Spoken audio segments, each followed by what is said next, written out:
कल्पना कीजिए, एक ऐसी दुनिया जहां देवताओं और दानवों के बीच महायुद्ध होते थे। एक तरफ लंका का राजा रावण जिसने अपनी तपस्या से महादेव को प्रसन्न किया और 10 दिशाओं पर विजय प्राप्त की, और दूसरी तरफ किष्किंधा का राजा बाली, एक ऐसा योद्धा जिसकी शक्ति के चर्चे स्वर्ग तक थे।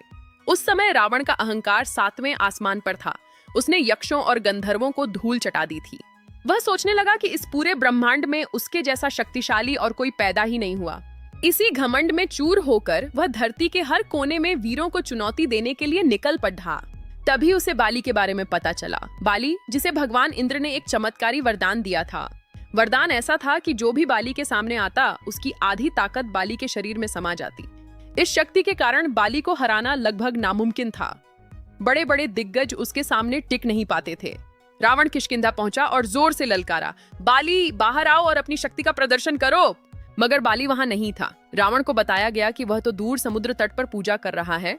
रावण ने सोचा, यही सही मौका है बाली को उसकी ही जगह पर हराने का। वह तुरंत समुद्र की ओर बढ़ा। जब रावण पहुंचा तो उसने देखा कि बाली पूरी तरह से ध्यान में लीन है। उसे आसपास का होश नहीं। रावण को लगा कि वह चुपके से बाली को पकड़ सकता है। वह धीरे धीरे उसके पीछे पहुंचा। जैसे ही रावण ने अपना हाथ बाली पर डाला, उसे लगा कि उसने बाली को वश में कर लिया है। लेकिन अगले ही पल पासा पलट गया। बाली ने बिजली की गति से रावण को दबोच लिया। रावण के लिए यह किसी बुरे सपने जैसा था। वह बाली की पकड़ से खुद को छुड़ाने में नाकाम रहा। बाली ने रावण को उसी हाल में अपनी बांह के नीचे दबाया और समुद्र की परिक्रमा शुरू कर दी।